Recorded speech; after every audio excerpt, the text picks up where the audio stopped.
Is everyone from the introductory chant class here? We're still waiting for people to come over. We good? Okay, thank you. Good morning, everyone. Thank you for joining our chant class here in Go Forest.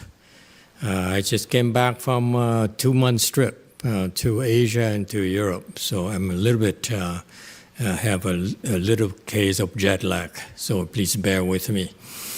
I may be tired, but I learned a lot this last trip here. What makes me very happy is that in fact I met a lot of my students who went to Lisbon, and they've been with me for over 10 years now. Then I went to do a Chan Chi, to teach a Chan class, and then I went to Madrid. I really like Madrid, and I also went to Berlin, and after that I went to Paris for a few days of vacation.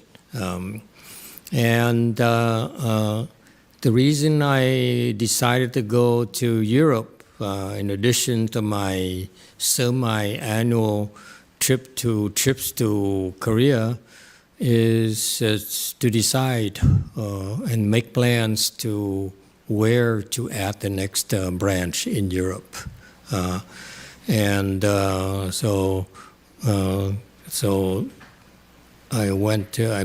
been teaching European students, whether it's in person, whether it's online, and they've been progressing nicely. This is why we're doing this. We're doing this in order to help you develop concentration.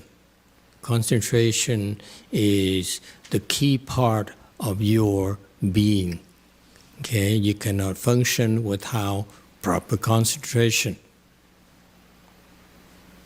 And really, there are a lot of spiritual paths that will help you develop a concentration. Basically, two kinds, Buddhists and non-Buddhists. Okay, non-Buddhists are what we call worldly concentration, meaning that the level of concentration is geared towards solving worldly issues or worldly constraints. And Buddhists, which is transcendental, truly transcendental. Okay, there is in English the word transcendental has different interpretations. The non-Buddhists call meditation transcendental because they transcend the human realm. They teach you to go to the God's realm. Yes, such realms exist. The Christian God exists.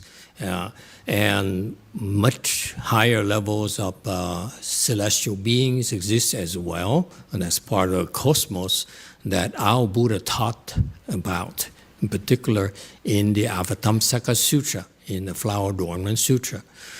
All right? And so the non-Buddhist meditation, they talk about transcendental as transcending the human realm. So they bring you the godly realm. So for example, you practice yoga, you practice Tai Chi, you practice Qigong. Those are transcendental methods, the transcendental meditations that you can pursue. And they're very good for you. They help increase the concentration. They also help you improve your health as well. Okay, so meditation is not only for the Buddhists, but actually has many disciplines. The Buddhist meditation methods would be two types, basically Hinayana, or they call it Theravada. Nowadays, people still get offended by the word Hinayana, but for us, Mahayana practitioners, very simple. Either it's a small vehicle or big vehicle.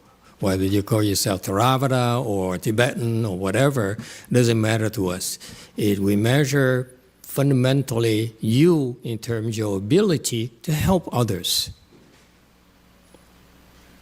end their suffering.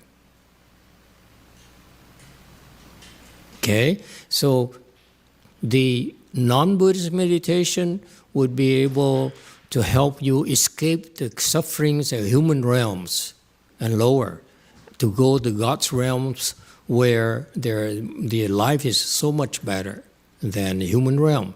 Okay, so there's a certain level of transcendence right there. You transcend the limitation human realm and go to God's realm. Right?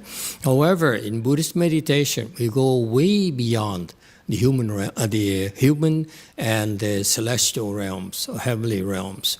We go into something that we call transcendental, in that we bring you to a level where all your sufferings end. And this is a very important distinction between Buddhist philosophy versus non-Buddhist philosophy.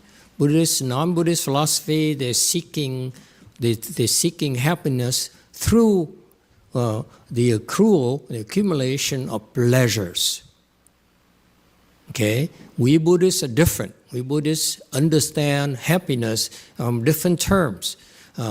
If the non-Buddhist approach or definition of happiness is about to be able to get what you want, to do what you want, live the way you want, and so forth, that is still of limited duration. Okay? This is a practical term. This is factual. Imagine that you buy a house, you get a new car, okay? Look at how long your happiness lasts, right? New car, I remember buying new cars and I love the smell of new car. How long the smell of new cars last, okay? 3 months max. And then your car becomes old. And every time you drive it, you say, I'm driving my old car now. And now you look forward to getting a newer car, another new car. That is suffering. And that worldly people cannot find a way to fix.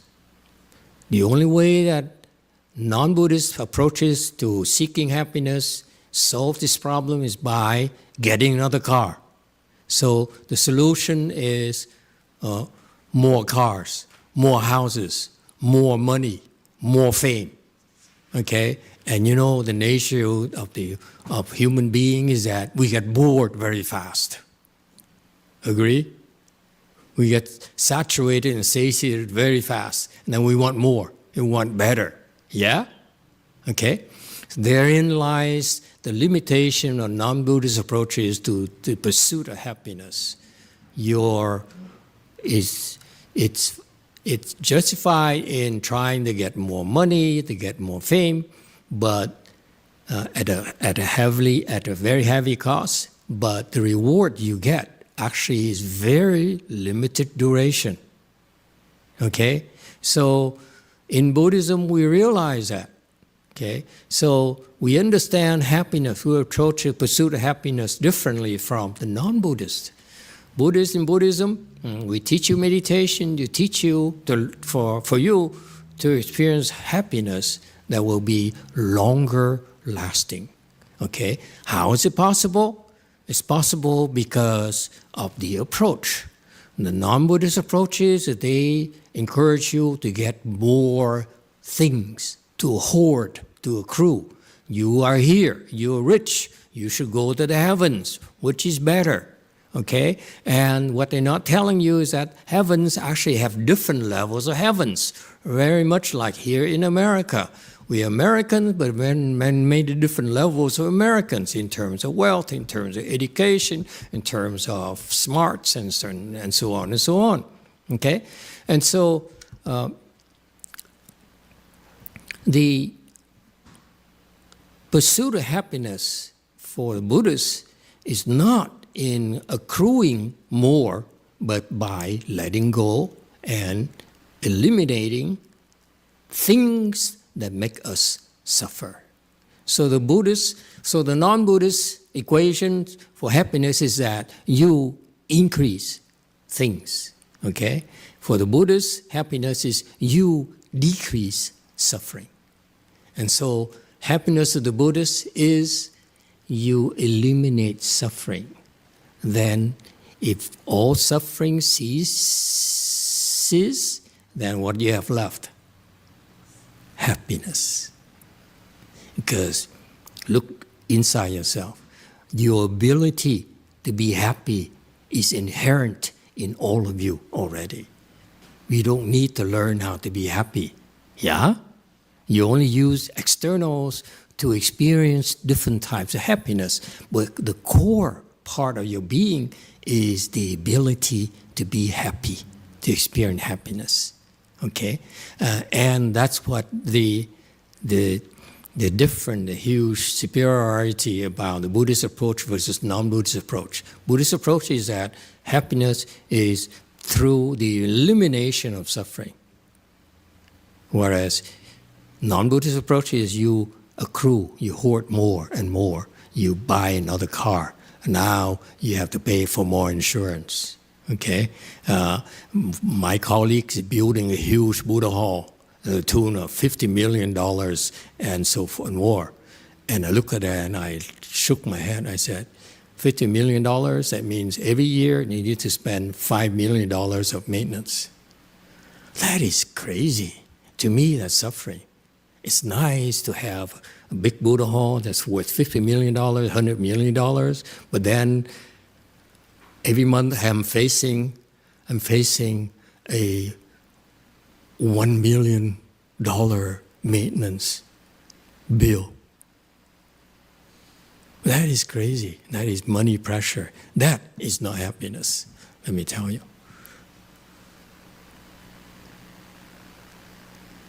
If Mr. Buzz's super yacht makes him real happy, why is he selling it? He spent like $500 million to have a sailboat, okay, a real sailboat. And because it's a sailboat, they cannot land a helicopter. So he had to buy another giga yacht that's $300 million so that he can land his helicopter. So we go together. Can you imagine the maintenance bill? Okay? Think about it. $800 million, meaning that every year he needs to spend $80 million of maintenance. It can't make you happy, let me tell you. You see, so I know I go to extreme like this to illustrate to you. The approach is something faulty, erroneous in this pursuit of happiness. The Buddhist happiness is through meditation. We teach you to release your suffering, to eliminate your suffering. And when you're able to do that, you experience the kind of happiness that far better than the worldly happiness that are based on your senses, based on your hearing, based on your tongue, based on your body, and so forth.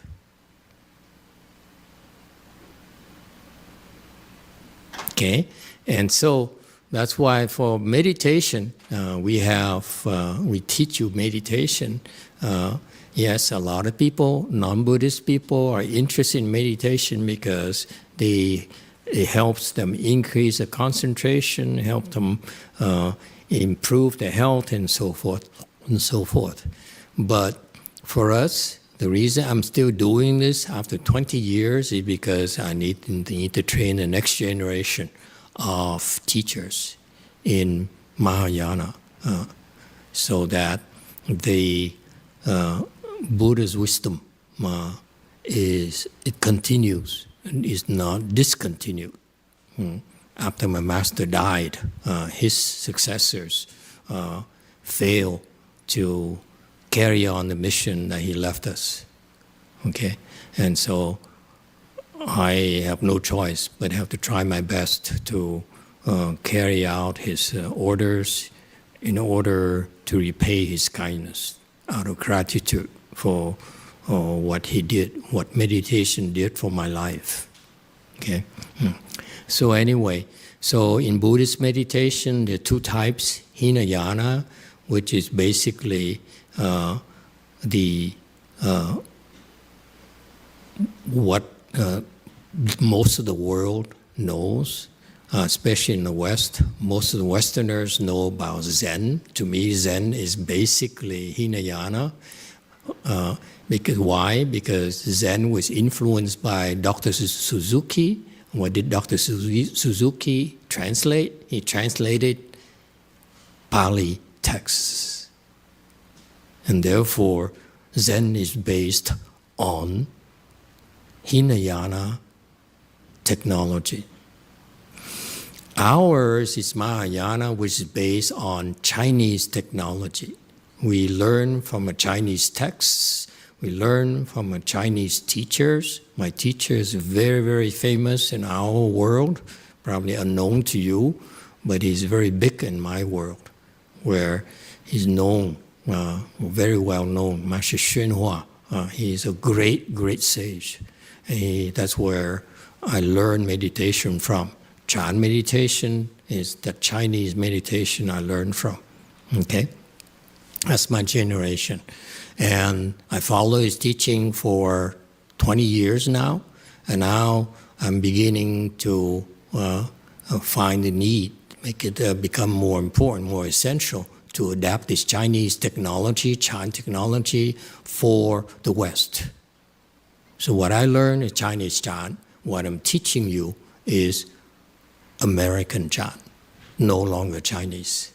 As a matter of fact, from my trip to Europe, I've learned that most people eat lunch in Europe at the earliest is noon, most likely is 1 p.m. or 2 p.m. We eat lunch at 11 a.m. We are the only one who eats lunch at 11 a.m. Okay, and that's based on my master's teaching Chinese system. So I've decided that looking at the history of the last 20 years of training a lot of people, and I found that I've decided that starting from next weekend, we will change our schedule. We'll eat lunch at noon, okay? So we shift our schedule, everything 1 hour forward, later. Meaning that next weekend, our Chan class would begin at 10 o'clock, okay, and so forth. And so it's time, because I'm paving the way for in about 3 years or so to go to Europe, have a branch in Europe. It's right now it's between Berlin or Madrid, but that could change. I follow where the conditions dictate me. When I went to Korea, because conditions brought me to Seoul. And we've been there for several years now and have a few branches over there, because people respond well to Chan meditation.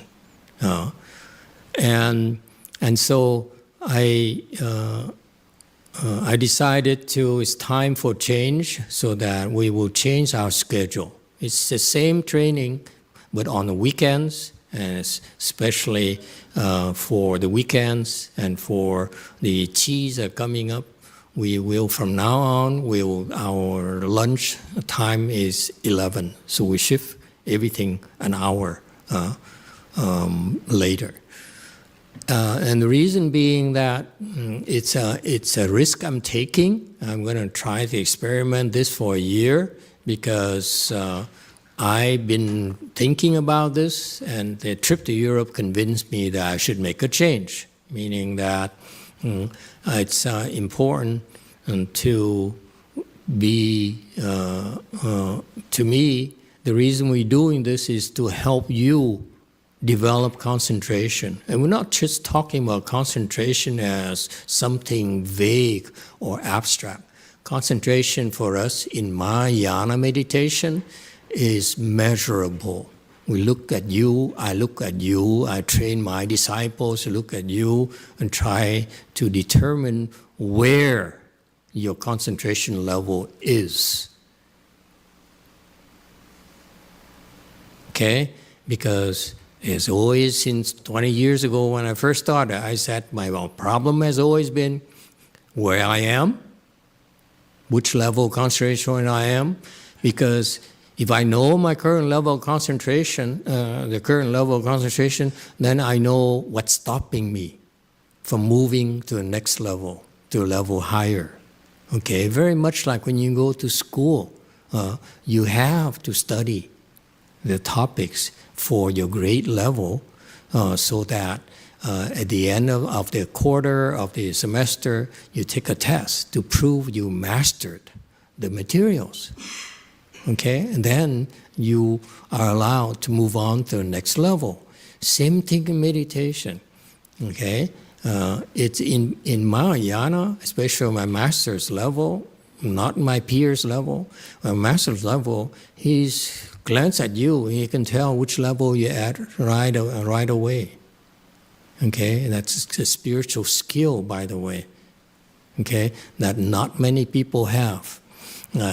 My generation, we seem to be enamored with seeing things and hearing things. I've never been enamored with that. I have no interest in those voodoo things. Okay, my interest is to look at you and see where you are, so that I find ways to devise ways to help you get out of your rut and improve your concentration, increase your blessings, increase your happiness, increase your health. So for us, we're doing this because we have specific goals ourselves. Maybe you don't buy into it, but if you come to our classes, this is what we try to do. We don't want to waste our time. Okay? It's because why? Because after my master died, I went to join my master, my Chinese master. After I joined for about 4 months, my master died. And I immediately said I gave up everything to come to learn Chan from this famous monk here. And he abandoned me. So he made me a promise. They said that my peers, my elder monks and nuns would teach me. They're my teachers. And so I stayed there for 4 years, and I learned nothing about Chan. Okay? So he asked me, for a person like me, Western educated, that bothers me. You don't waste my time. So that's why I'm teaching Chan right now. Remember my own experience. I don't want to waste yours. Because when I'm wasting yours, I'm wasting my time as well. Okay? And so this is the so-called special skill in Chan meditation, where we are able to see where you are, your level. And if you can see your level, if my disciples can see your levels, I can teach them how to help you get to higher and higher and higher levels. This is for Chan teachers.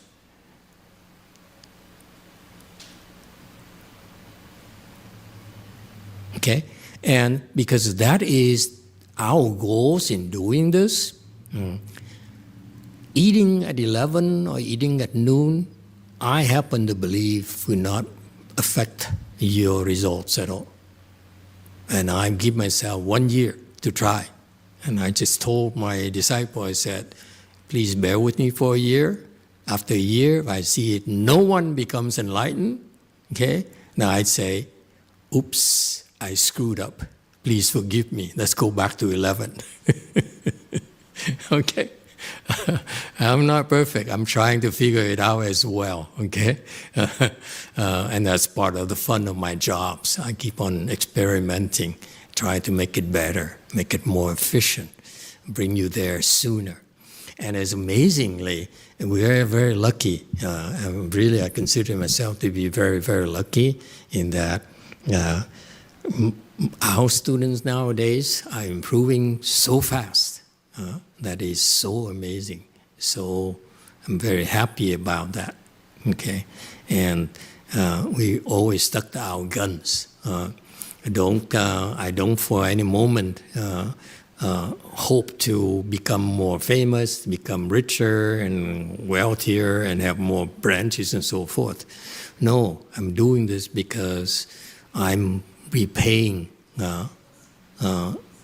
what I owe to those who benefited me, particularly my teachers.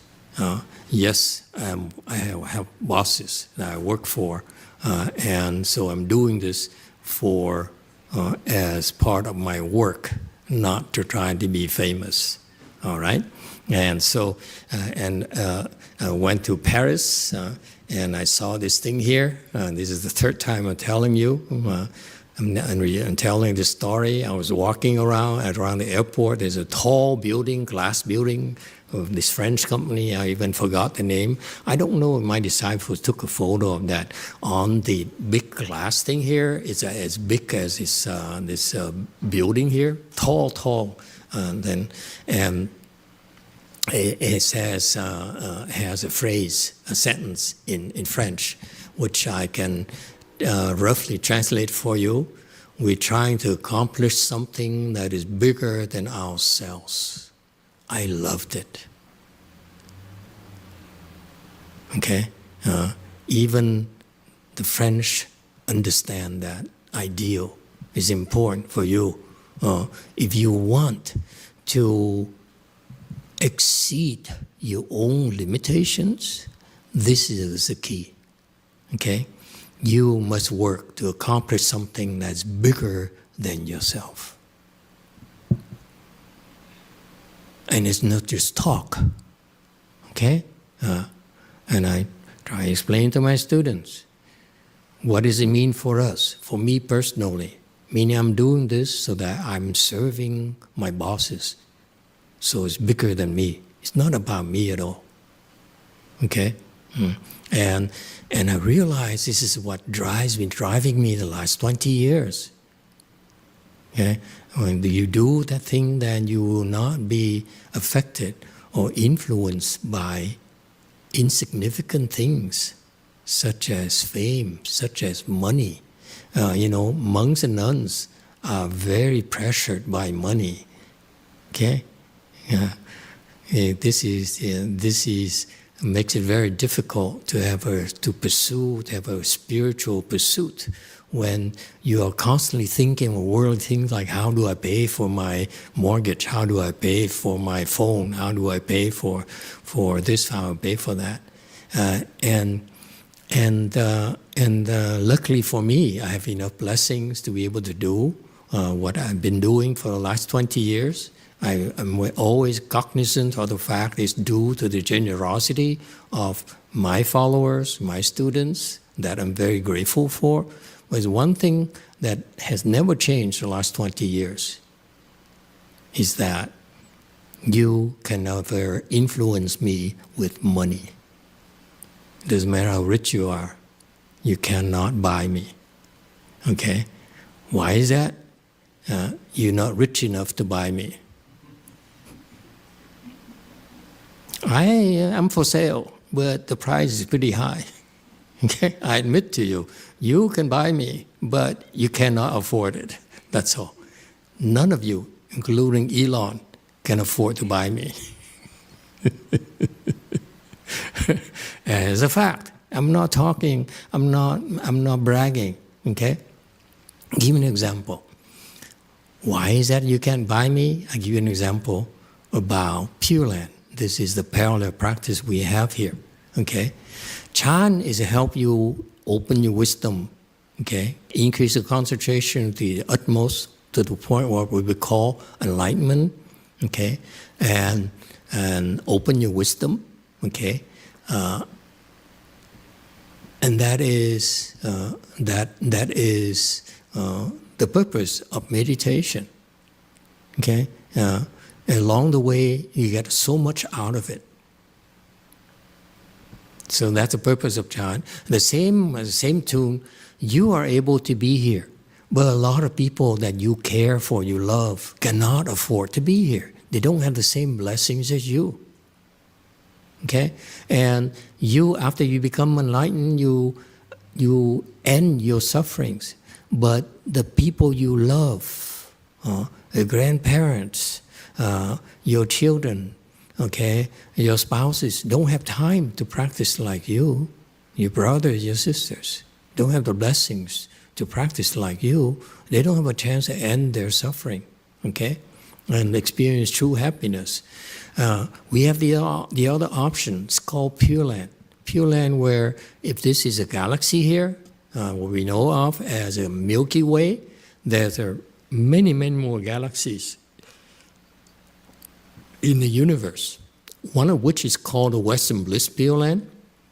In that galaxy, you will never experience suffering at all, from the day you're born until the day you become a Buddha, which is ultimate happiness. One lifetime, you become a Buddha. Of course, it's very long compared to here, 100 years. Over there, it's an uncountable number of years, but you never suffer for the duration. Okay, so that's what we also teach to help you, okay, go there, end your suffering. You don't become enlightened, you cannot end your suffering. At the end of your life, you should go there to end your suffering. In particular, the ones you care for, your wives, okay, your children, okay, they don't cultivate.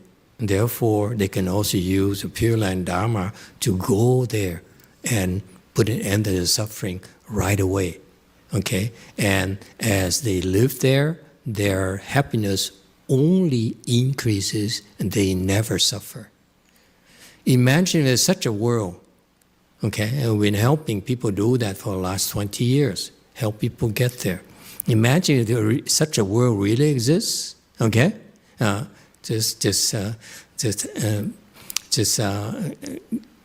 me that, indulge me, okay? If that's a thing, okay, then it's very desirable for you to go there at the end of this life, all right? What is it worth to you? To go there, don't have to work, don't have to cook, don't have to do laundry, okay, at all. All you do is cultivate, practice, and be very, very happy. And I've seen professors go there. I've seen doctors go there. I've seen all sorts of people go there, and they're very, very happy. By the way, and you try to impress me with what you see, tell me what you can see in the Pure Land. That would really impress me. Don't impress me with seeing little things here and there, okay? All right, so anyway, so it's highly desirable to go from here to the Western Bliss Pure Land, okay? All right? And imagine you go there and you don't work, okay? You cultivate only. Here we have to work. Here we have to worry about money. You go there, you have to worry about money. So basically what it means is that you go there with this bank account that you can keep withdraw until you become a Buddha. What is it worth to you?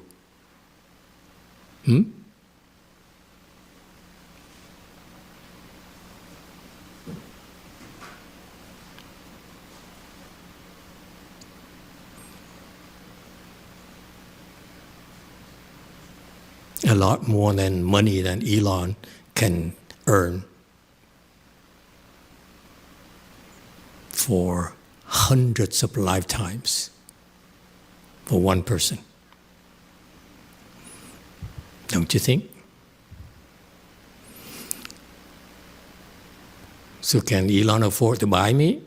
Nah. You could try. Okay?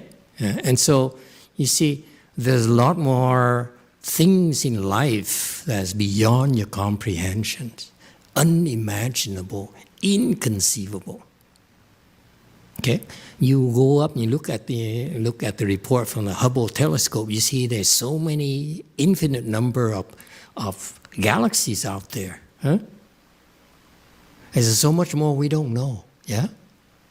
So it's highly possible there's such a thing called Western Bliss Pure Land, where people would live in different conditions than we do. All right? And so that's why since day one, I have always been consistent. I said, I'm doing this because I have to work or serve my bosses, but luckily for me, I found very generous disciples, generous supporters, okay, who help me and do something that is bigger than all of us. This Gold Forest here is also a typical example. I was happy down south. I have no plans to expand, and then my disciple said, "You should go up to San Jose and teach engineers." I said, "Yeah, I can teach engineers." So condition arise, and we're here. Now we're in San Francisco, and so forth. You see, we follow where conditions take us. We don't try. We are not hungry for recognition or for temples at all. All right? And so we came up here, and somehow Jung back there helped me find this dump here. And this actually used to be a dump. Yeah? This, what you see here, used to be a market. Okay? That, I believe, used to be the cooler, the ice box. Okay? And it's a dump. They actually dump the garbage, the neighbors here, and when they don't know what to do with garbage, they bring it here and they dump it. So we came and cleaned it, and it was basically garbage we bought for, I don't know how, I don't remember, like $900,000. This is 6 years ago, $900,000 for a dump. And my early disciples, they would come and with mask and all day, they would scrape the walls and and so forth. So it took us about how long? A year or two? Huh? See, that's how we are. We don't have money, so we take our time. We do it ourselves, scrape it ourselves, paint it ourselves, and so forth. And so we have a group of people who are really silly, like crazy. They believe in doing those things, and that's who we are. Don't have no ambitions for the limelight or profits at all. We do things because we're trying to help. When conditions arise, we help. If it is not appropriate, we don't help. And it turns out that's the way we function the last 20 years. And all those people who have been generous and very sincere in helping, look at them, whether it's in Southern California or in Northern California or in Korea, they all are enlightened. So we have a track record of using Chan to train you, not just talk. Okay? So that's what it is. So that's why you become enlightened is my goal. I'm not doing this for myself. I'm doing this to help you become enlightened and get even higher and higher levels, because why stop there? It's much more. It's much more fun, much more rewarding things for you to experience. All right? So that's why I feel that switching the eating timeline to 11 is the first step. Eventually, if I go to Europe, I probably will let them eat at 2 or 1, depending on local conditions. Okay? That is assuming I don't back out after a year of a failed experiment. I don't put much pressure on myself. I have nothing to gain or nothing to lose. All right. And so that's what we like to hope that you will bear with us and I apologize for any inconveniences that might arise in the first periods, but I feel it's a good thing to do. Okay, and that's number one. Number two, also. Next weekend, we start our summer cheese. This is why I had to hurry back here. We celebrate our Buddha's birthday tomorrow. It's a very big deal for the Buddhists. So you see this back there, you see on the screen, they're doing flowers already at DTT in San Francisco, where we come and bathe the Buddha, okay? And so this is why I had to hurry back and look at the good work. Look how beautiful it is, okay? And that's why I had to hurry back and to be able to celebrate the Buddha's birthday. We call it Vesak together with you. So you're all invited to come and join. When you do that and you bathe the Buddha, it generates a lot of blessings for you. All right? Let me tell you a little secret about Chan meditation. Unlike the Hinayana people, they sit and sit and sit. Okay? What they are not taught is sitting generates a lot of blessings. If you're able to sit, it's never a waste of time. You generate a lot of blessings for you. The blessings are the things that will translate into money for you, for houses for you, cars for you, spouses for you, children for you. That's a materialization of your blessings. All right? And so Buddhist meditation, Hinayana, they're taught to sit a lot because, without being told that sitting generates a lot of blessings. That's how they eventually become enlightened. Okay? In Mahayana we do that too, but we do it quite differently. Okay? We don't do it all day because doing all day is inefficient. Okay? So meditation is about what you undergo the training here is for you to generate blessings. When you generate blessings, then you increase the concentration. That's how it works. Okay? In Mahayana, this is what I learned from a Chinese system. My Chinese Mahayana system that the Hinayana people don't get. If sitting generates blessings, then you should sit. But if there's something else that generates more blessing, you should not sit. Right? Common sense. So this is what I learned from a Chinese Mahayana. Chinese Mahayana, we only allow to sit 2 hours a day for maintenance. The rest of the time, we work. Why?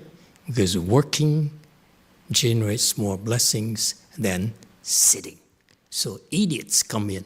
They think that we are a Chan temple, therefore we must sit all day because they are inferior technology. We don't sit because we generate more blessings by working. How is it? As consistent with the French phrase right there that I just quoted for you. You're trying to accomplish something that is bigger than yourself. Yeah? Let me elaborate for you. When you sit, okay? Hinayana meditation, you sit for yourself. Yuck! You reinforce your mediocrity. Mahayana, we work for the Buddhas and Bodhisattvas.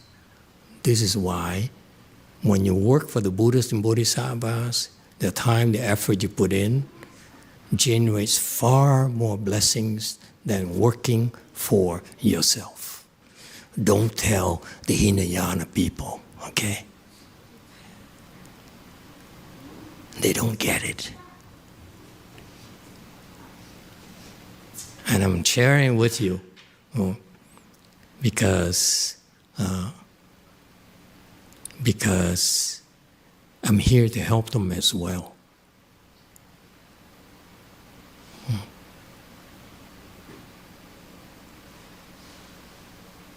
Okay, I came from there. I started with Thich Nhat Hanh, and then I graduated, and eventually got to Master Shinhua, and now I'm doing my own things, all right? And so I am grateful to all my teachers along the path. Korean teachers, Vietnamese teachers, French teachers, Japanese teachers, Chinese teachers, Taiwanese teachers, and so forth. Okay? Because that's what I do. I'm still doing this to repay the debt, to repay my debt of gratitude. Okay? Because I owe it to my teachers. All my teachers. Low levels as well as high levels.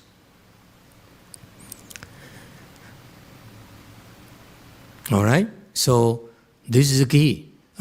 It's about blessings, folks. You only see money, but actually I see blessings. The currency for us is blessings, not money. Okay? So that's why money doesn't impress me. The second reason to explain to you why I cannot be bought or influenced by money, because money is basic blessings. Okay? Money is a manifestation of your blessings. And if your blessings are so small that you're only a trillionaire, then you cannot afford to go to Western Blissfield Land. You're too poor. All right? Any questions and comments? I've been gabbing away for the whole hour now. It's almost lunchtime, and next week we eat lunch a bit later. Anyone has any questions or comments?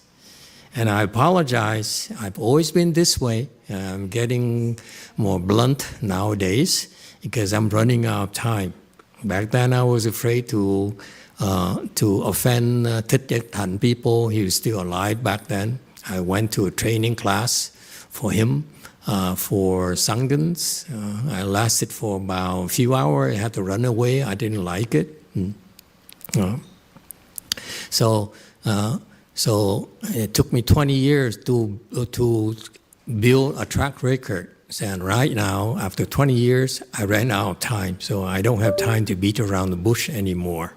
So if I offend you, I apologize. But if you're not offended, work hard, and you will see that you generate blessings for yourself. You do it for yourself. You're not doing it for me at all. Okay? And you do it for yourself. You do it for your family. You have blessings. Your family will benefit from it. All right? Finally, one last word about Chan. Chan is concentration. We help you develop concentration. With concentration, you open your wisdom. When you open your wisdom, you're a better problem solver. Okay? What does it mean? Meaning that you go back to your life, to your companies, your neighborhood, to your families, and solve problems. You become better problem solvers. You contribute more at work. You contribute more at home. You contribute more to your community. Okay? So we benefit everyone. It's not about us alone. Okay? We all have interdependencies. We depend on each other. Okay? And so therefore, the attitude is to learn Chan so that we become stronger, become healthier, so that we can contribute more and help more. That's the spirit. All right? Questions? If no questions, we can stop here, and I thank you for your attention.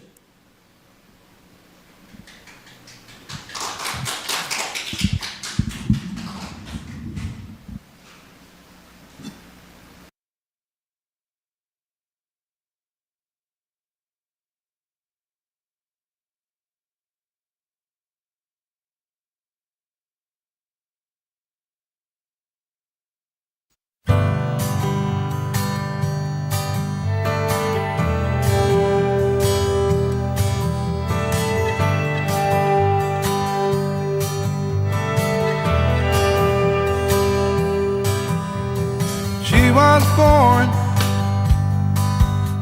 in the river land, born of her mother into her mother's hands. She was free as the river was wild. She was so innocent, such a beautiful child.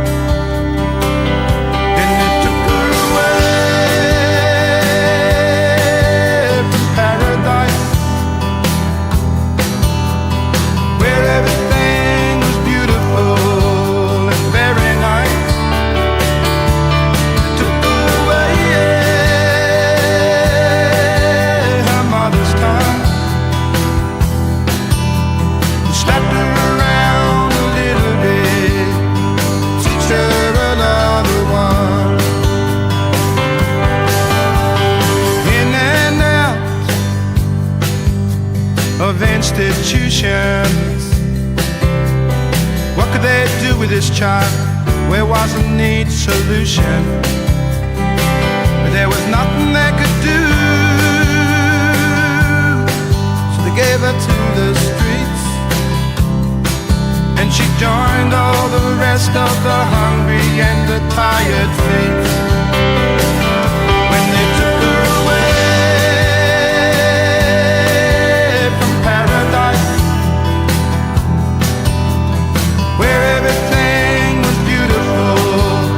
very nice, they took away her mother's tongue.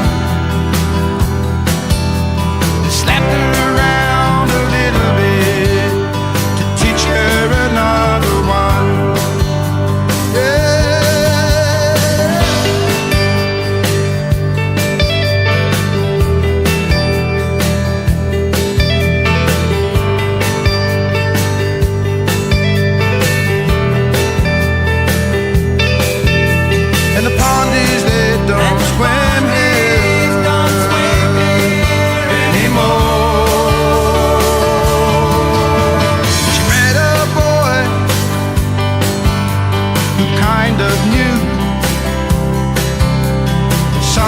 The things that she was going through, but he was confused, so he ran away. She found him again, and here she is today. Since they took her away from paradise, where everything was beautiful and very nice, they took away her mother's tongue, slapped her around a little bit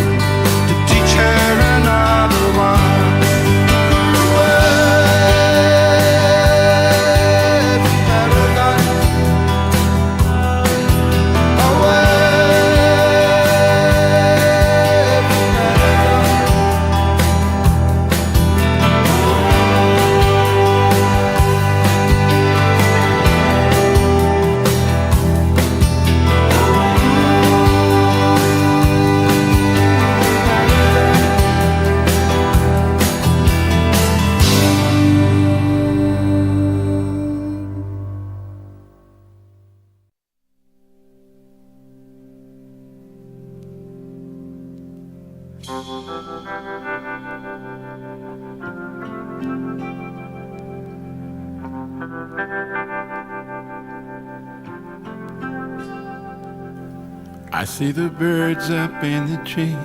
You know that I just wanna be free. I see the clouds up in the sky. You know that I just wanna fly high. Oh, small child, I know where you live,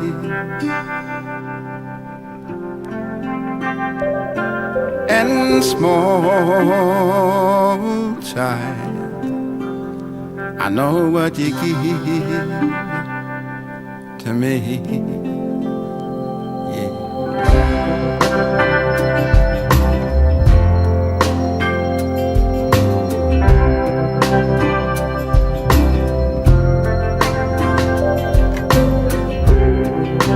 When you speak, you whisper.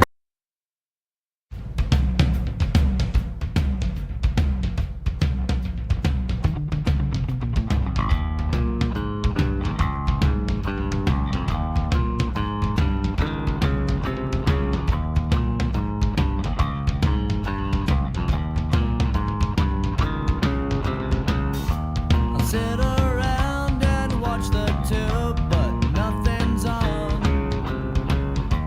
I change the channels for an hour or two. Twiddle my thumbs just for a bit. I'm sick of all the same old shit. In the house with unlocked doors, and I'm fucking lazy. Bite my lip and close my eyes. Take me away to paradise. I'm so damn bored, I'm going.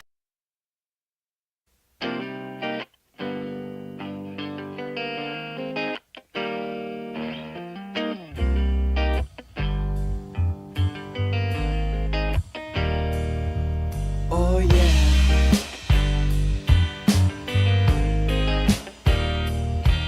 Alright.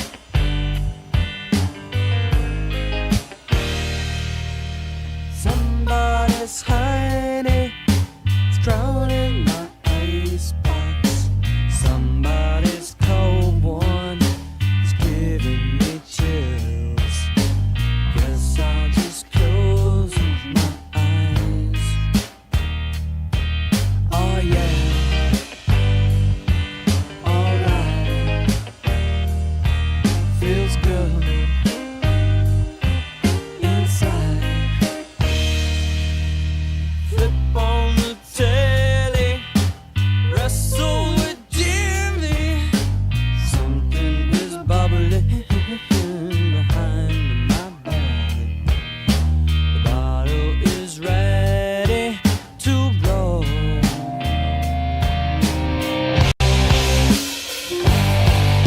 Say it ain't so. Your talk is a heartbreaker. Say it ain't so. My love is a life taker.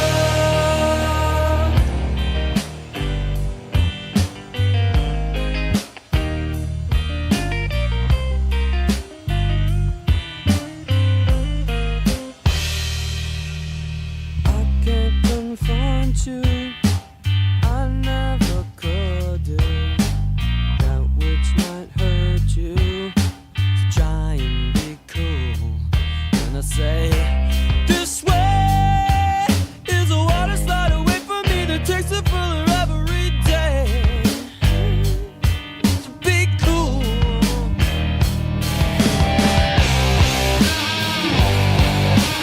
Say it ain't so.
Okay, so how's everybody doing?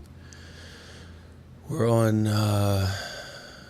day 2 of our detox here at the Monk Life Meditation Center in Vietnam. Going well. So this is day 2, not having any full meals. Having some juice, having some sugar, having some coffee now. Some vegetables from the juice that Hung has been making, eating a little bit of those.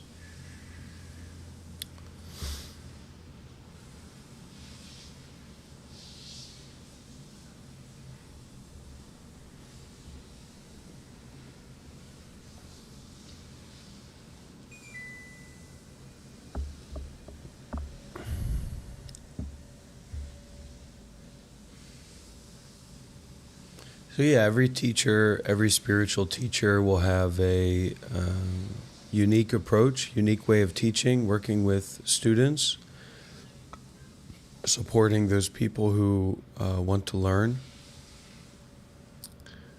What we need to look for is, at least what I look for, is a secularism. So not any pushing for big beliefs or big ideas about otherworldly things.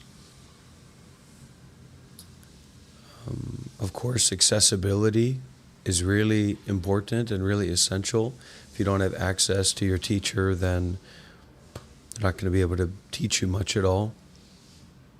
Working with them in person is ideal.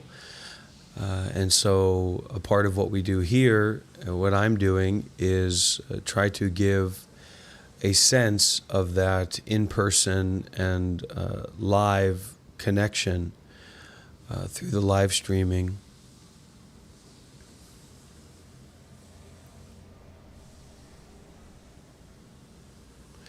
Another thing that you want to look for, there's 2 kinds of teaching. One is a teaching that's more therapeutic. So there's a lot of spiritual teachers out there right now in the Western world that are doing more like group therapy sessions and teaching people how to feel more comfortable with life and being aware and being alive. In the tradition of Buddhism, or it's just another style of teaching, it's actually to continue raising up the level of the students, raising up the level of the community that's there. And so when you're looking for that kind of teacher, you want to be able to ask them, who is their teacher? Who have they studied with? Who have they practiced with? Who have they been informed by and inspired by? And the big problem for most of these, online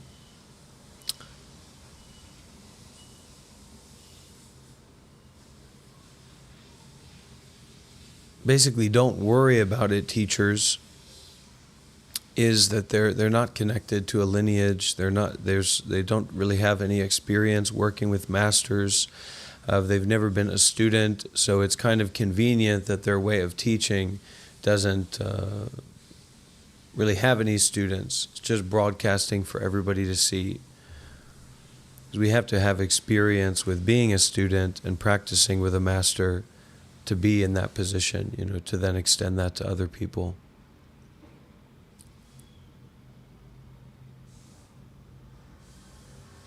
And in fact, a real master that wants you to develop and grow and raise up your level actually tells you that you do need to worry about it. If you're not worrying about it, you should stop worrying about it. And if you are worrying about it, you should also stop worrying about it. But we have to practice. We have to take it seriously.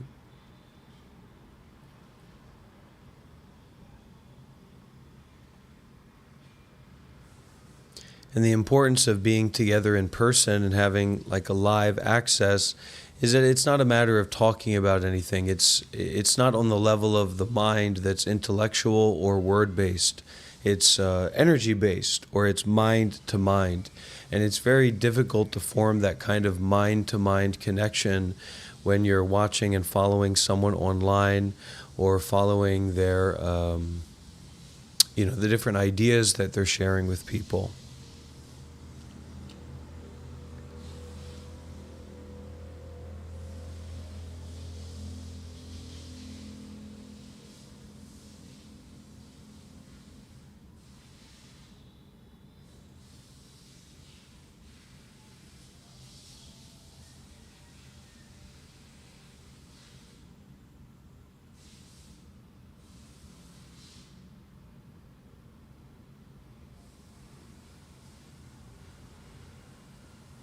So there's a certain kind of energy when we go to a Buddhist meditation temple or center, where you may be totally unserious about it. You may be totally halfway interested in it, and you may be there to kind of even critique. You might even be going to that meditation center, to that Buddhist temple, as a joke. Maybe your friends dared you or something. But walking into a hall, walking into a space that's not owned by you, with someone who's sitting on the podium, right, in their space that is this Buddhist meditation center, there's a quality in the mind of, even if you don't take it seriously, you understand that it's not some place or something that's under your control. And we should bring a different kind of energy here that's similar to that. And so if you've never experienced that, you should try. You should try to go and visit a meditation center. You should try to go and visit a Buddhist temple. You should try to go and attend a meditation retreat, because that will give you a really good key into the right way of being here. Just generally, the general way that we carry our mind when we come into a space like this.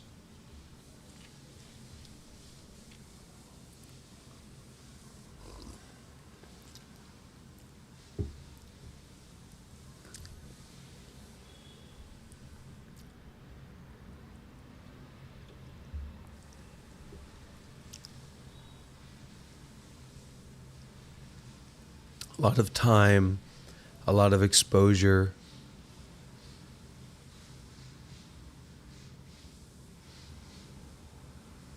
Allows you to start connecting with what's going on on a mind level rather than a thinking level.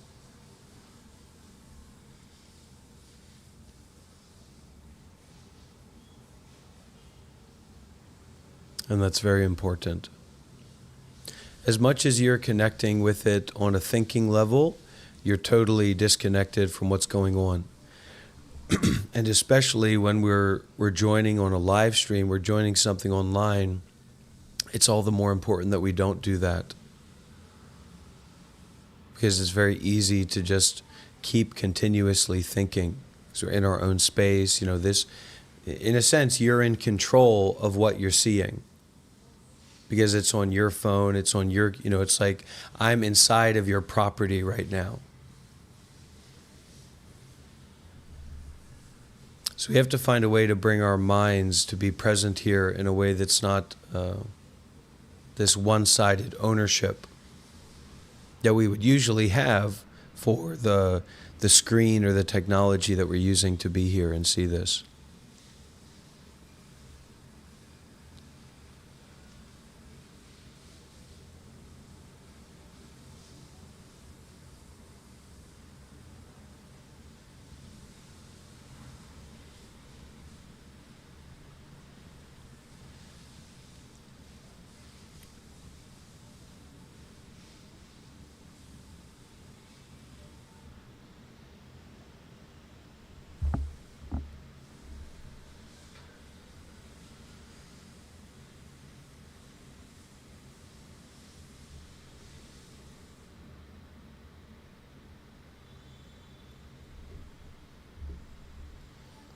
I will, like the World Honor One, purify oceans of lands.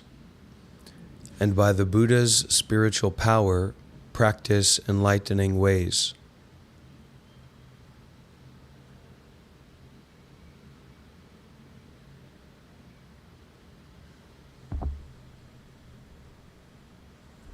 Okay, so Ace here.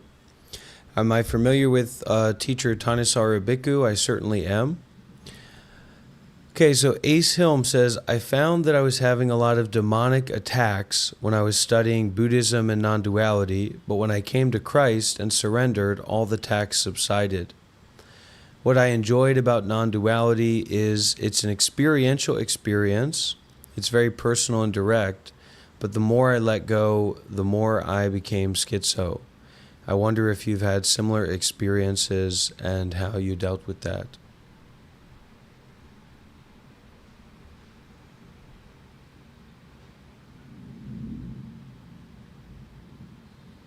Oh, it's like going out into the rain.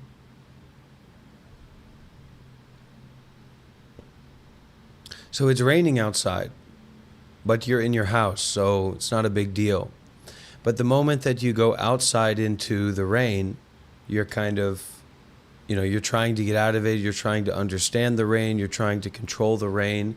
So when we're approaching Buddhism or non-duality, we're going to be putting ourselves into the rain of our mind and being more and more introspective about what's actually going on, what is really at the root of my mind.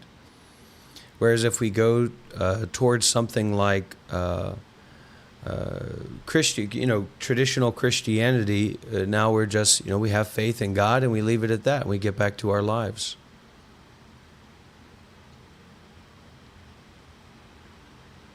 Our belief comforts us.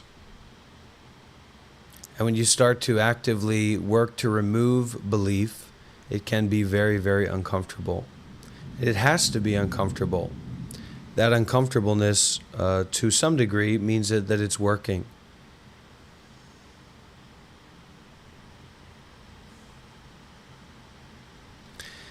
Detaching from self with no egotism. This is what work should be done. A mind seeing beings as equal, not creating discrimination, entering the realm of real truth. This is what work should be done. Lifting up boundless worlds, drinking up all the oceans. This power of knowledge, of psychic attainment, is the kind of work that should be done. Contemplating the various lands, their material and immaterial aspects, able to know them all. This is the work that should be done. The atoms of all lands everywhere are, each and every one, a Buddha. To be able to know their number, this is what work should be done. Then the light beams passed 10,000 worlds and illuminated 100,000 worlds in all directions. In all of those worlds were 100 billion continents called Jambudvipa, and so on, including 100 billion heavens of the ultimate form. Everything in all those realms was clearly revealed.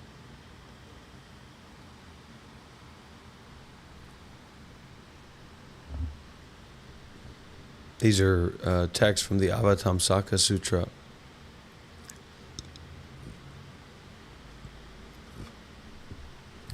Those who are fit to receive the teaching always see the hero of humanity. Such is the Buddha's teaching. Then these enlightening beings said to Manjushri, Son of Buddha, we have each spoken of our understanding. We ask you, benevolent one, to use your wonderful powers of elucidation to expound the realm of the enlightened. What is the sphere of the Buddhas? What are the causal bases of the sphere of the Buddhas? What are the methods of liberation in the sphere of the Buddhas? What are the entries into the states of the Buddhas? What is the wisdom in the realm of the Buddhas? What are the laws of the realm of the Buddhas?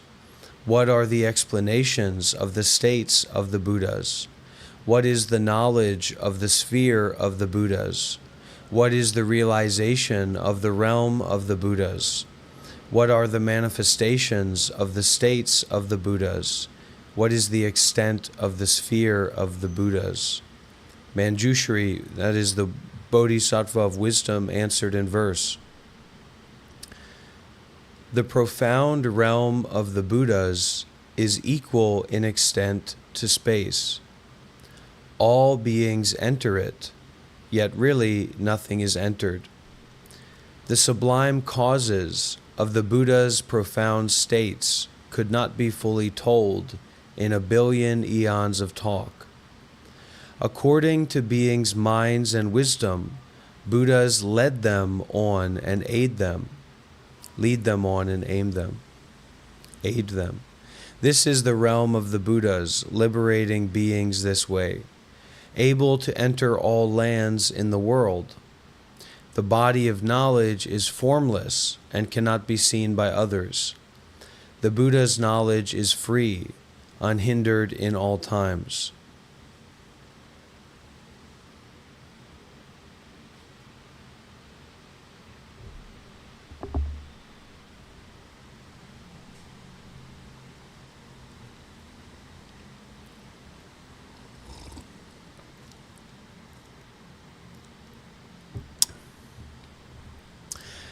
Master Young Hua said he built his temple on a junkyard, on a trash yard. I think that I've purchased the property of a Humanor composting toilet, and we haven't built the temple yet, but at least we have the grounds in which to do so. And thank you so much for all of the great contributors.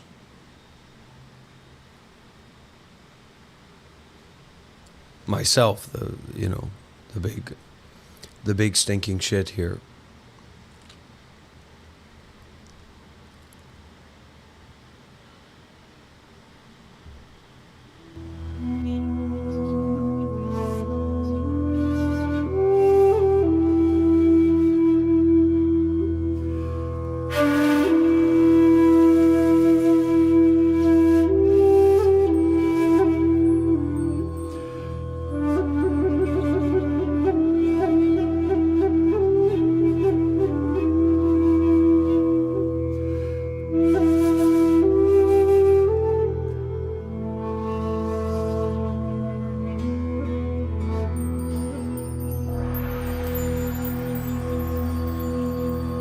Hare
believe in you. That you are my Orosoman with living hope. On my abounding living hope, living hope. Woo-hoo. Yes, better mala. Yes, better mala. Tabaya makotoro tobo makodoba kotoro tobo kota. Oko sobo koda. Tabaya makotoro tobo bakada makotoro tobo la. Mokotoro tobo la. Tabaya makotoro tobo bakada bakadara kidala. Yadara kidala mala. Yadara kidala ma. Yakara tobo kotoma. Tabaya makotoro ma. Tabaya makotoro tobo makada makadara makidala. Tabaya makotoro toba. Takadara kibala ma. Mokotoro tobo makidara tobo bakadala ma. Tabaya makotoro toba. Tabaya makotoro toba. Tabaya makotoro toba. Makadara toba kadama. Tobo yo makotoro tobo makotoro tobo makadama kada. Tobaro tobo makadama. Tabaya makotoro tobo makadama. Soak the fire, soak the fire. In the body of Christ, soak the fire. Every heart to be ablaze with the fire passion from God. So we have two monks from Myanmar that are coming into the local monastery, and they're doing a 2-week retreat starting tomorrow. So me and Hung are going to try and go and participate in that as a part of our detox. I might act as a kapia, and because my real interest in joining the meditation retreat is getting more time to spend around the meditation masters and the people at high level. So I'm really looking forward to that.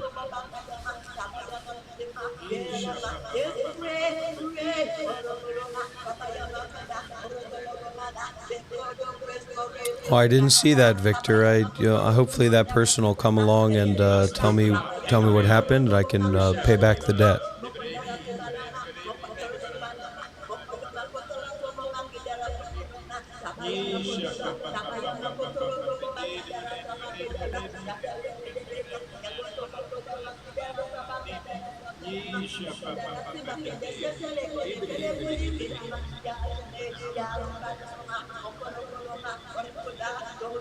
Restoration today, revival, revival our hearts, revival our families, revival everything. With this restoration, revival. Okodoma, Kabayama, Koyoba, Kotolokida, Kabayama, Kotolokida, Kabaya. There's glory, one revival, one teaching now. Yakadarama, Kabayama, Kadaratobo, Kokodoma, revival, revival, revival.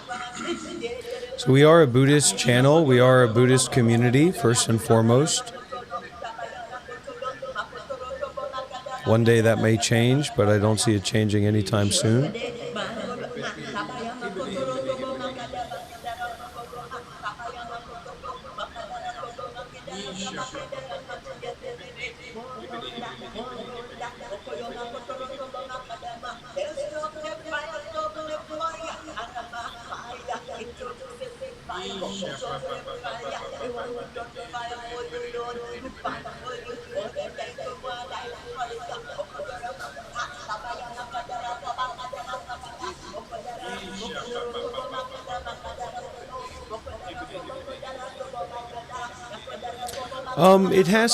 Real spiritual practice has to be destabilizing, because it's just you becoming more aware of your mind and how unstable your mind is.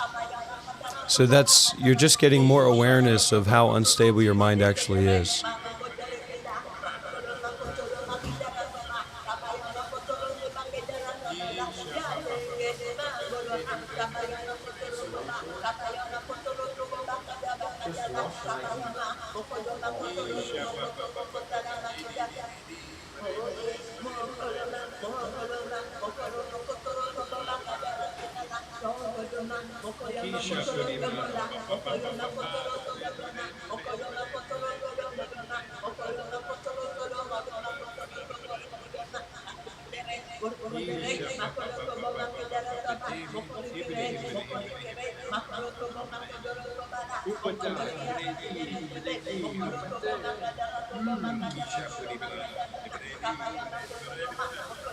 Restoration, restoration. We decree and we declare restoration in your family, your relationship with your children, your relationship with your daughter, your relationship with your son.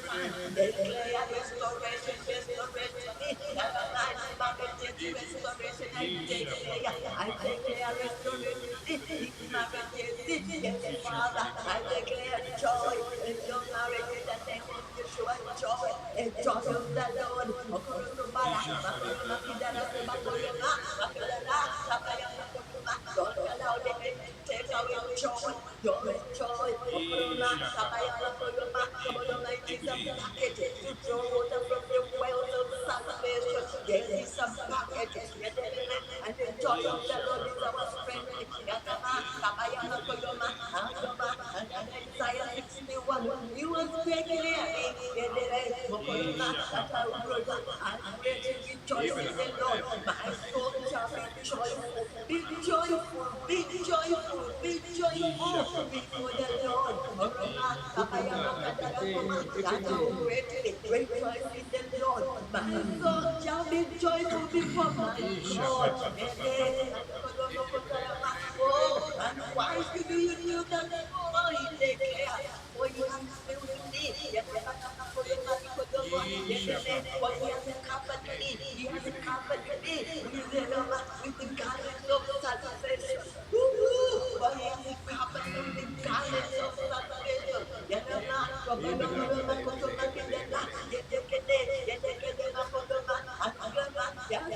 me with the garments of salvation and covered me with the robe of salvation, the robe of righteousness, the robe of righteousness, be covered with the robe of righteousness, be clothed with garments of salvation and the robe of of righteousness. And he declared that as a groom, decks himself with ornaments, upright, adorns herself with jewels. So the Lord,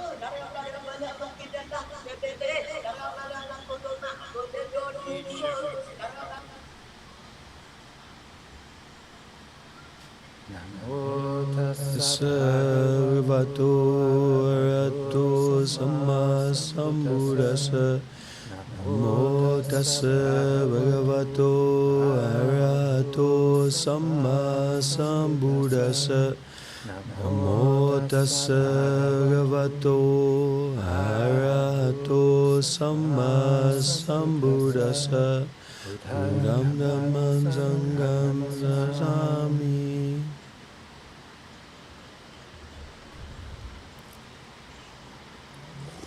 Good evening, everybody, and happy full moon. Also, happy Vesak. Now, the various Buddhist traditions have various ways of handling the Vesak, and when it's celebrated, when it's recognized. Many places are kind of practical about it. They'll choose a day that works for the community rather than being very specific about the lunar day. And then we have the interesting case of 2 full moons in May. And then there's also these tiny little disagreements here and there as to which full moon should be the right full moon. But yes, in the month of May, during the full moon, the Buddha was born. He later attains full enlightenment, and then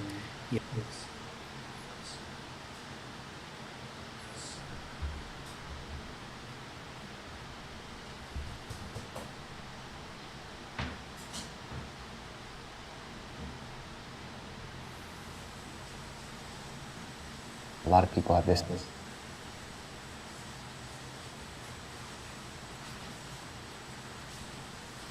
question: what monastery should I go to? What teacher should I go live with? What meditation center should I go and practice at?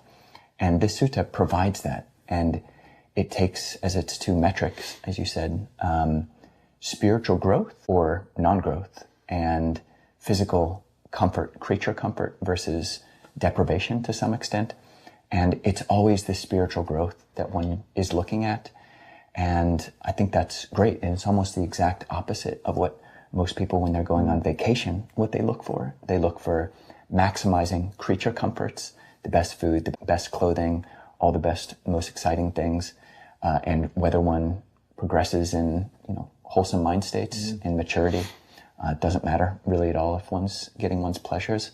Whereas this is the exact opposite. So looking at the metric of evaluating where one goes and where one stays is based on, is one growing in 4 things, the Buddha says, is mindfulness, is one's unestablished mindfulness becoming established, is one's unconcentrated mind becoming concentrated, is one abandoning the asavas, and is one attaining liberation. And I feel something else which is really important is virtue. And this is one I'm kind of assuming in this sutta that the Buddha is talking to monks who are monastics who are well established in their precepts, because he doesn't mention that. But that's not at all given for most people. And if you go and stay somewhere and it's actually exacerbating your bad habits, it's making you not be able to keep the precepts that you want to be able to keep, you're drinking, gambling, drugs, whatever, then maybe that's not some place where you should stay. So, and Ajahn, for yourself, is there anything else you'd like to draw out from the sutta? Yeah, I think, first I think it's a really important counterbalance to that encouragement towards seclusion, which the Buddha gives constantly, in saying, that external metric of how secluded you are in a forest or a grove or an isolated place is not the key component, it's the practice, and that's what you need to pay attention to. I think it's a really meaningful counterbalance to that restlessness, which often draws us to want to leave. The grass is always greener, and the Buddha is saying, don't believe in that impulse. And sometimes the places which push you and aren't as pleasant are actually the best places for you to be. There's a sutta called the Esukari Sutta, Majjhima Nikaya 96, where the Buddha says, if while serving someone, one's faith, energy, etc., with the 5 faculties grow, then one should keep serving them, assisting them, basically. And the same thing applying here, like if your spiritual growth is being nurtured, then that's what matters. A lot of people have this question, what monastery? We've gotten whispers. We've received some messages from people saying that they're having some spiritual growth and that they're doing very well. Now, are these truths or are these lies? I can't confirm that, but we have had some whispers like that in our community.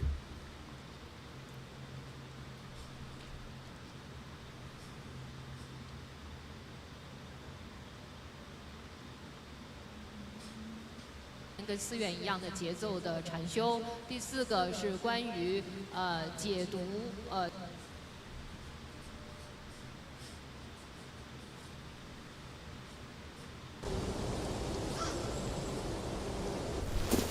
Tug, have you seen my keys? I can't seem to find them. I could have swore I put them over here. What the hell? I can't give you your car keys. I know you're going to Disneyland to stuff your face again, and I can't let that happen. Oh my god.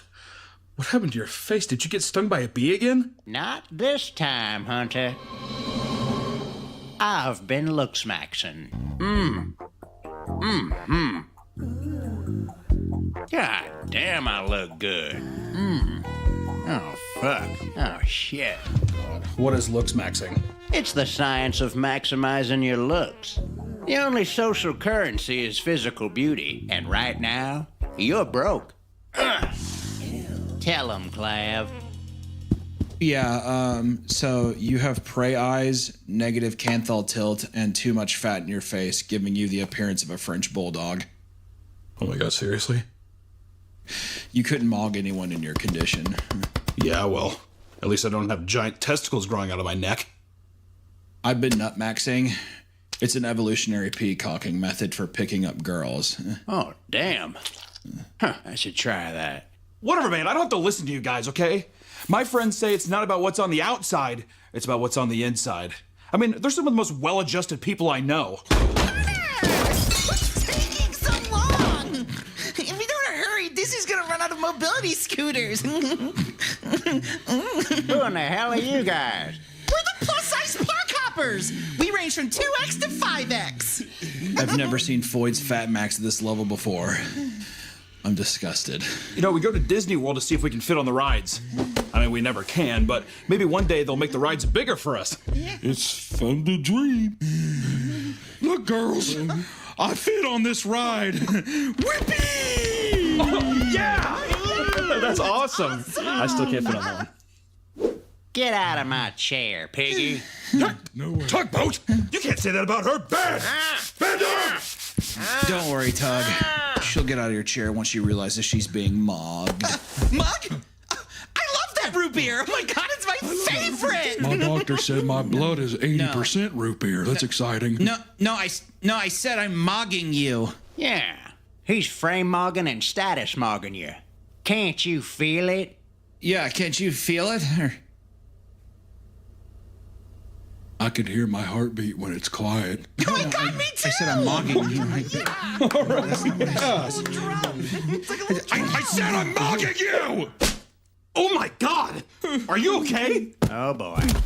Clav hit a woman again. Tugboat, get this guy out of here. He just hit my friend. Just give him a minute. He's bone smashing. It'll help lower his cortisol levels. What's wrong, little boy? You didn't care that I was mogging you. You should be jealous of my looks, but you don't care. Why did I change if even girth-maxing millennials don't care about my looks? Why are you trying to change for others? You should never change for anyone. The world should have to change for you. What? Based. The world should change for me? Yeah. When you outgrow the world, you make the world grow for you. I mean, I think that we can at least change ourselves a little bit, right? I mean, we don't have to just stay like this forever. I'd rather die than change who I am. They should change for me. That's right. Let's make the world change for us with a hug. What do you say? What's a hug? Is that some new biohacking protocol? No, silly. It's the beginning of the ascension. Listen, Tug, I'm gonna start losing some weight because this is a bit too much. Yeah, I might have gone a bit too far with these surgeries. Oh man, my face hurts. Oh. Yeah. Well, at least I think we learned a valuable lesson today. That There you go. Get on in there. Yeah. Oh. Yay! You did it, Stephanie! You're a 10X now! That's the biggest a park hopper's ever been! Whee! Come with me, ladies! Join me and we can ascend together! Yeah! Yeah! Oh my God! They're big! They're so big! These fat bitches are gonna eat me! Oh my God. I've been in here too long. Someone needs to help me. The only way I can get out of here is if you go to meetcandy.store and you pick up a new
Dear friends in Vietnam, and to those who are watching across the world, we all are born in different lands, inherit different histories, and we all walk different paths on this earth.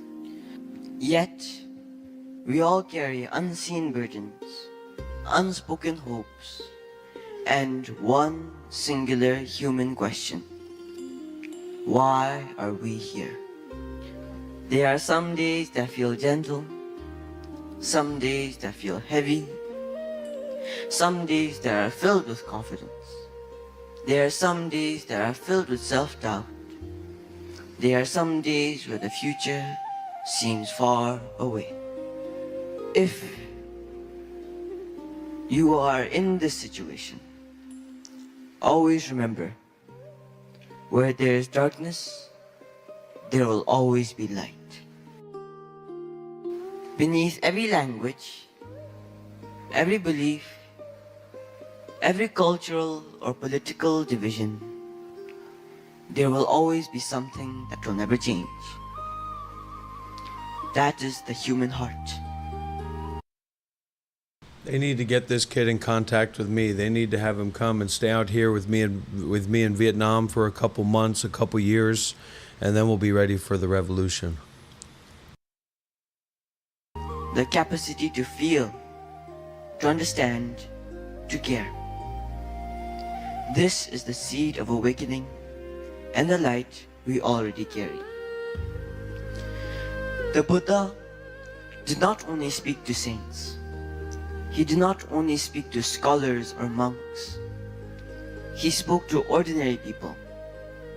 People who struggle, people who have failed, people who are still learning how to live their lives. He did not see humanity as broken. He saw humanity as unfinished.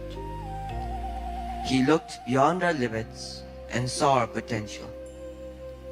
The potential to understand life clearly and to be free within it. Across cultures and centuries, people have only wanted a few simple things. Number one, for their lives to have meaning, for their work to bring benefit, not harm, for their children to inherit peace, not fear, and for their nation to grow without losing its humanity. Yet, life does not go by our plans. Everything changes. The Buddha did not describe this as punishment. Rather, he called it reality. And within that reality, he discovered hope. Because everything changes, no sorrow or suffering lasts forever. Because everything arises together, nobody is alone on this earth. Because nothing is fixed, change is always possible. Now, let me share a truth seen in an ordinary life. There once was a young man who wanted to live sincerely, to create something meaningful, to contribute, to belong. He created, he worked, he reached out to others. He placed his hope onto the future. But when rejection came, confidence collapsed. When life refused to follow expectations, self-doubt grew heavy. Life began to feel like a burden. One night, everything became quiet. And within that stillness, a clear understanding appeared. Suffering did not arise from effort. It did not arise from failure. It arose from the clinging tightly to the belief that life must only unfold in one way. From this understanding, a new vow was made: to accept life as it is without force, to continue growing without self-hatred, to speak honestly, to remain present, and to create what is meaningful, not only what is praised. Life suddenly did not become easy, but without clinging, the pain softened. Through balance and between effort and letting go, freedom appeared. This reflects the Buddha's realization that life does not create suffering. Suffering arises from misunderstanding life. When we cling to permanence, when we resist change, and when we demand certainty from an uncertain world, disappointment follows. The path to awakening is not distant. It does not wait for a perfect time, a perfect society, or a perfect self. It appears right here, in ordinary moments. When patience replaces anger, when truth is spoken with kindness, when harm is refused, even in the thought, when awareness remains steady in the midst of difficulty. True awakening is not separate from daily life. It is an open heart expressed through action. Letting go does not empty life, it frees life. When resentment is released, the heart expands. When fear is released, courage grows. When rigid views soften, wisdom appears. Hatred cannot heal hatred. Violence cannot end violence. Only through compassion, understanding, and patience bring lasting peace. The Buddha offered a way of seeing. Through careful observation, reflection, and lived experience. Through this process, the truth revealed itself. Wisdom without compassion cannot support the world. Compassion without wisdom cannot guide the world. Only when they work together do they illuminate the path ahead. True awakening is quiet. It does not announce itself. It appears when anger arises and restraint is chosen. When kindness is offered without expectations. When clarity remains steady in hardship. These moments, they change lives. They change societies. They change nations. They change the world. The teaching is simple. Live with care. Speak with honesty and kindness. Do not cause harm. Uphold peace. And respect all beings. For more than 2,000 years, through war and peace, through collapse and renewal, these teachings have endured. Why? Because truth does not disappear. We do not walk this path alone. With each mindful step, the light appears. Wherever compassion is practiced, wherever clarity replaces fear, wherever goodness is chosen again and again. This is the light we walk by. This is the truth the Buddha realized. This is the hope humanity has never lost. May we carry it forward together. One world, one shared destiny, one awakened heart. May all beings